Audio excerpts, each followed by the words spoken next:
د افغانستان په لوېدیځ کې د اقتصادي او صنعتي پرمختګ په لاره کې یوه اونۍ کې 15 مهم ګامونه.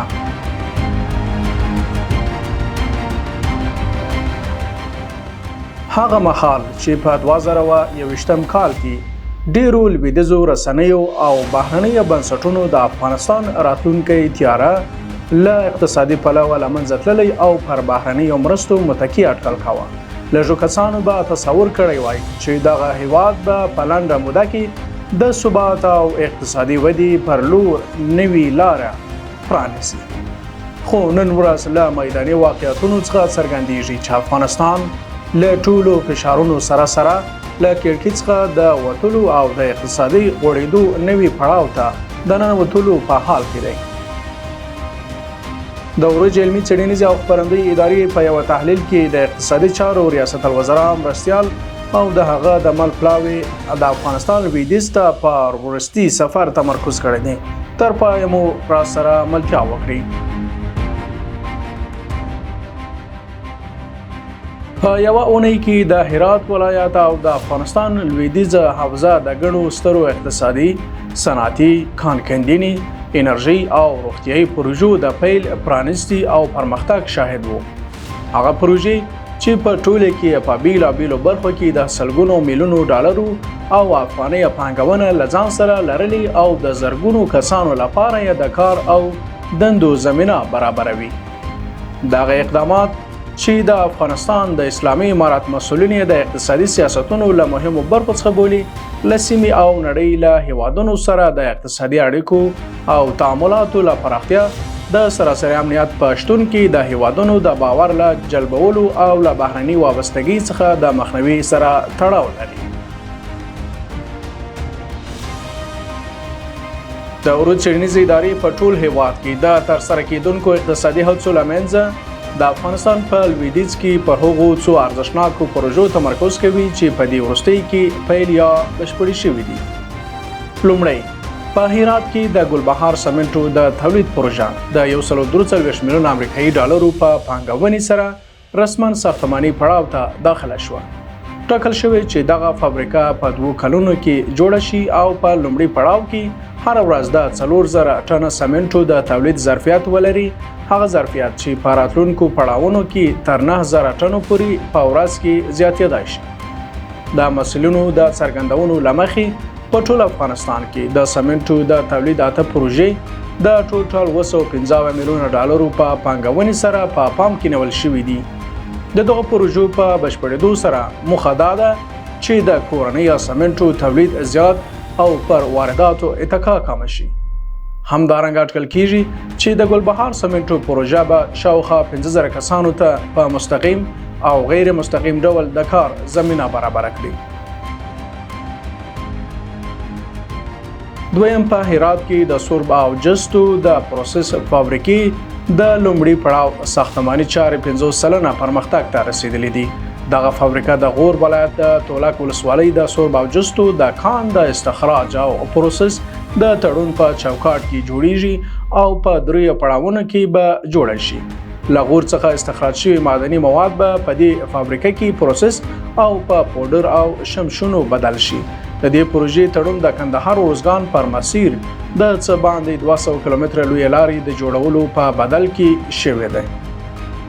مسؤلین وایي چې د لومړي پړاو د جوړولو چارې په چټکۍ سره روانې دي او تمه ده چې د سورب او جستو عملی پروسس به تر راتلونکي یوې میاشتې پورې پیل شي. د فابریکې له فعالیت سره به شاوخوا 15000 کسانو ته په مستقیم او غیر مستقیم ډول د کار زمینه برابر شي.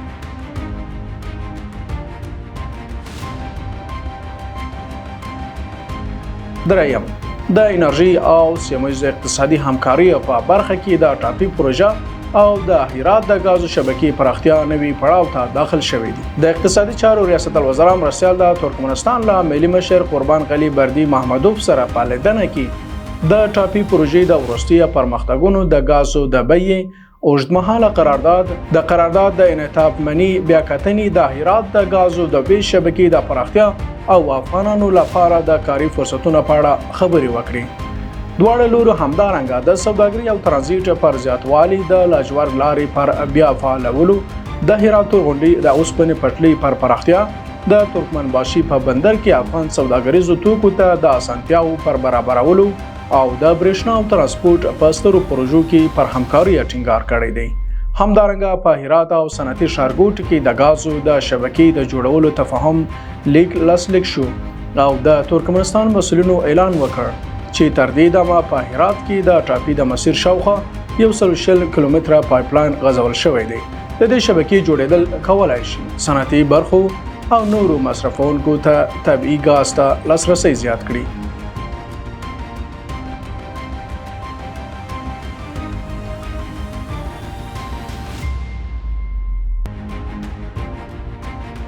څلورم، په هرات کې د دیم فارما د درملو د تولید صنعتي شرکت د ټول $10 میلیونه په پانګونې سره پرانیستل شو او خپل فعالیت یې پیل کړ.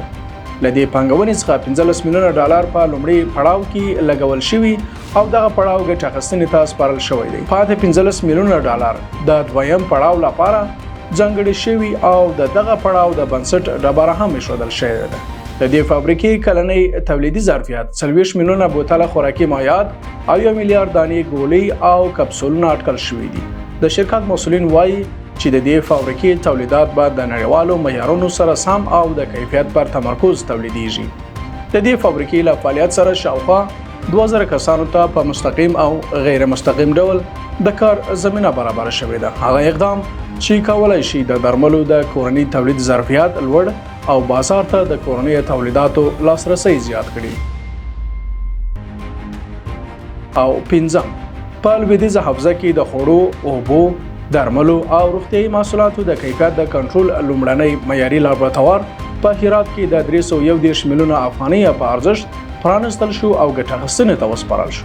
دغه مرکز په لوېدیځه حوزه کې په فابریکو کې د تولیدونکو محصولاتو د ازموینې او ارزونې لپاره جوړ شوی او موخه د کیفیت د معیارونو لوړول، د نمونې اخیستنې او ازموینې د بهیر چټکتیا او د غیر معیاري موادو د واردېدو یا تولید مخنیوی بلل شوی دی.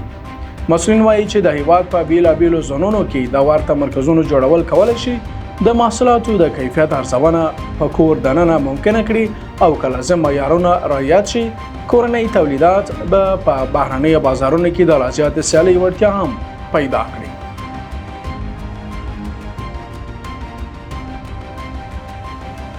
افغانستان نن د ثبات، هیلې او یووالي نوې څېره نندارې ته وړاندې کړې ده.